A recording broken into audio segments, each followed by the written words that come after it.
Hip it! Hip it!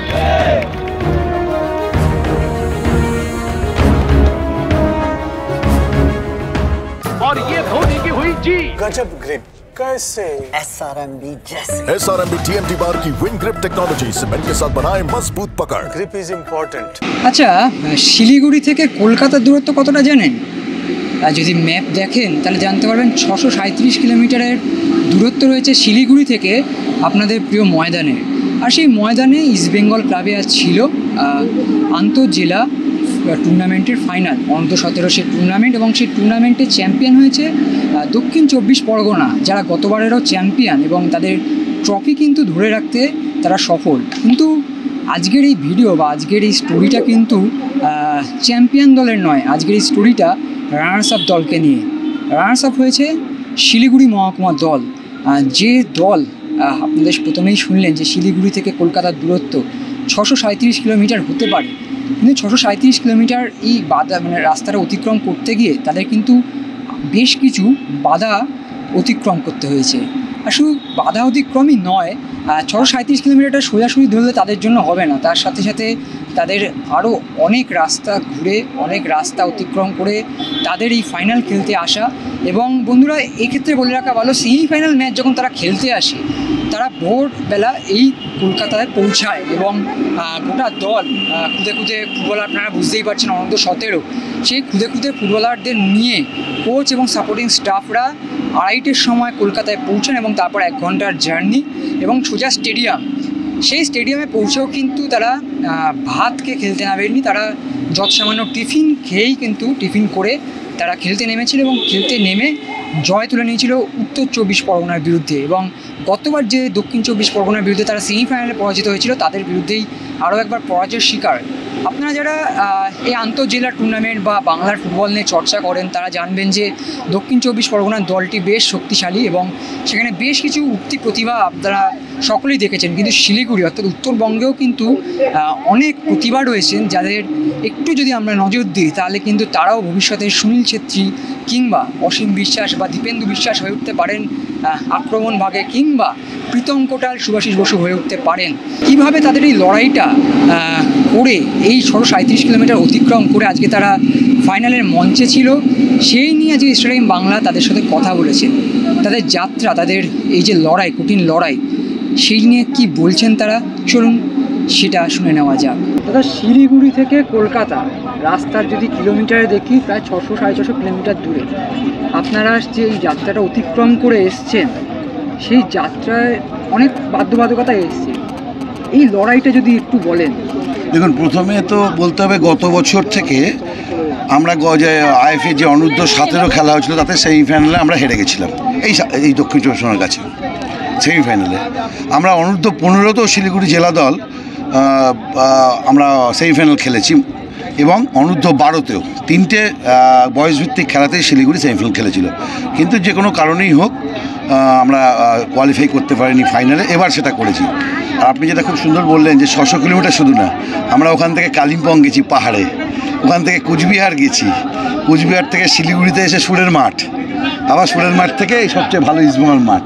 তো আর আমাদের মুশকিলটা হচ্ছে এখানে যে আমাদের ওখানে তো এই কলকাতা শহরের পারিপার্শ্বিক যারা থাকে, সেই সমস্ত নাম করা প্লেয়ার, কোচিং স্টাফ, আমাদের কিচ্ছু নেই।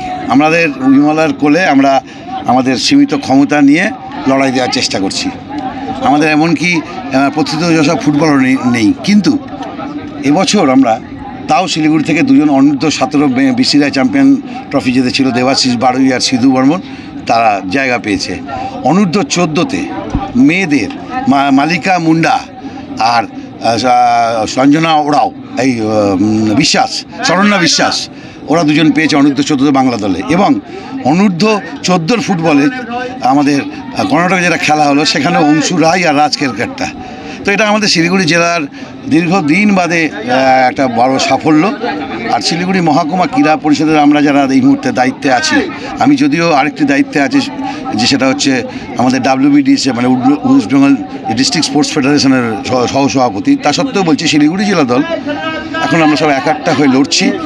আপনাদের সাহায্য, এক্সট্রা টাইম, তো সবাইকে নিয়ে আমাদের আমরা আশা করব যে আপনারা আমাদের পাশে থাকবেন, এবং আমাদের যেখানে যারা আছেন কলকাতা শহরে তাদেরকে বলবেন যে আমাদের কথাগুলো যেন পৌঁছায় তাদের কানে, কারণ আমাদের ফুটবল খেলায় কেউ সাহায্য করে না, পয়সা আমাদের নেই, ছাড়াও যেভাবে আপনাদের এই যে কেউ সাহায্য ফুটবলার উঠে আসছে রিসেন্ট টাইম, কোনো স্পন্সর আর নেই, কিচ্ছু নেই। এই ডেভেলপমেন্টটা নিয়ে কি বলবেন? ডেভেলপমেন্ট মানে কি, এদের মেন তো হচ্ছে এদের চেষ্টা, কিন্তু শিলিগুড়ি তথা উত্তরবঙ্গে অজস্র ট্যালেন্ট আছে চিরকালই, কিন্তু সেই ট্যালেন্টগুলো ওই 600 কিলোমিটার আস্তে আস্তে ট্যালেন্টের ক্ষয় হতে থাকে। এবং কলকাতা শহরে আমরা যে প্লেয়ার পাঠাবো, কোথায় থাকবে, কোথায় খাবে, থাকার জায়গা নেই। এখন কেউ উত্তর চব্বিশ পরগনা সুন্দরবন থেকে সকালবেলা ট্রেনে উঠে এখানে খেলে বিকালে বাড়িতে পৌঁছতে পারছে, আমাদের সেগুলো পারবে না। তাই অনেক প্রতিভা আমাদের উত্তরবঙ্গে হারিয়ে যাচ্ছে। আমি আইএফএকে আপনাদের মানে মাধ্যমে অনুরোধ করব, তারা যেন একটু হোস্টেল করে, খালি থাকার জায়গা দিই, খাওয়া আমরা বন্দোবস্ত করে দেবো। আমাদের থাকার জায়গার জন্য এত করছে রাজ্য সরকার, তো এইটুকুনি যেন গ্রামের ফুটবলারদের জন্য করে, যে তারা অল্প পয়সাও যদি নেয় তাদের যেন থাকার বন্দোবস্ত করে, তাহলে আমাদের ছেলেরাও ইস্টবেঙ্গল, মোহনবাগান বা এই আইএসএল সব খেলবে। আমি কোচকে জিজ্ঞাসা করবো, আপনাদের সেমিফাইনালে যেটা আমরা শুনতে পেয়েছিলাম যে ভোরবেলা ফিরেই আপনাকে সামান্য টিফিন করে সেখান থেকে ম্যাচ জেতা, আপনার এই বাচ্চা খেলোয়াড়দের কীভাবে তৈরি রেখেছিলেন সেই সময়? না, এদের গেলবার আমরা এদের হারার পরে আমাদের হয়েছিল, সবাইকে আমি একটা কথা বলেছিলাম যে এবার আমাদের ফাইনালে যেতেই হবে, তোমরা যা কিছু স্ট্রাগল করে এসো সব ভুলে যাও, তোমাদের একটাই লক্ষ্য রাখো, আমরা ফাইনালে পৌঁছাতে হবে, 24 পরগনায় মারতেই হবে। তো সেটা ওদের তখন সেই অবস্থায় ওরা যতটুকু পেরেছে মানে বেস্ট দিয়ে গেমটাকে জিতেছে। আমার মনে হয় সেই জার্নির ল্যাক্সটা আজকে একটু ওদের হয়েছে, সেইভাবে রিকভারি করতে পারেনি জার্নির ল্যাক্স। ফাইনালে এই জার্নিটাই কি ফ্যাক্টর হয়ে দাঁড়ালো মনে হচ্ছে তাই, কেন কি যেই খেলা উত্তর চব্বিশ পরগনা আপনারা ছিলেন কে যায় না, উত্তর চব্বিশ পরগনা খেলেছে তার সিকিভাগও খেলতে পারেনি। মানে যদি আমরা একটা গোল, তার মধ্যে একটা ভুল করে গোল খেয়ে গিয়েতে আরেকটু ডিমালাইজ হয়ে গেছে, যদি আমরা প্রথম গোলটা করতে পারতাম তাহলে হয়তো আমরা আরও ভালো খেলা দেখাতে। আমি ওকে জিজ্ঞাসা করবো, আমার নাম আগে বলছেন? আমার নাম উদয় বর্মন। থাকো শিলিগুড়িতে থাকো, শিলিগুড়ি থেকে এই ইস্টবেঙ্গল মাঠে এসে খেলা, এটা কি একটা স্বপ্ন পূরণ করা যায় ইস্টবেঙ্গলের মাঠে খেলা? আর সেক্ষেত্রে তোমার বন্ধুদের সাথে যে খেললে, হ্যাঁ অন্যান্য যে ফুটবলারদের সাথে খেললে, তোমাদের স্বপ্নটা এখন কি, লক্ষ্যটা এখন কি? লক্ষ্যটা তো এখন ইন্ডিয়া টিম খেলবো, এটাই লক্ষ্য। তোমার প্রিয় ফুটবলার কে? প্রিয় ফুটবলার সুনীল ছেত্রী। সুনীল ছেত্রী তো ফুটবল খেলতে যাও, তাই? আচ্ছা, এবার রানার্স আপ হয়েছো এবং ভালো খেলেছো, অবশ্যই গোটা দল ভালো খেলেছে। পরের বছর যখন এই টুর্নামেন্ট হবে সেটা চ্যাম্পিয়ন হওয়ার লক্ষ্যেই তো আসবে, সেটা কি একটা বার্তা দিয়ে যাও?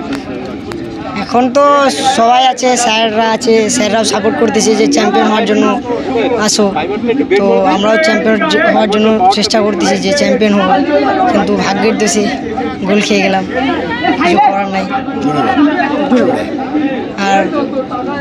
আর ওরা তো সব একাডেমির প্লেয়ার আছে, কত ভালো ভালো প্লেয়ার আছে, আমাদের তো সেরকম নাই, সেই জন্যই একটু একাডেমি প্লেয়ার না হয়েও যে ফাইনাল খেলাটা, সেইটা নিয়ে তুমি বলো যে কীভাবে লড়াইটা করলে?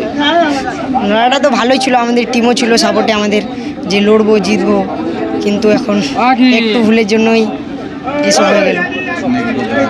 Extra time.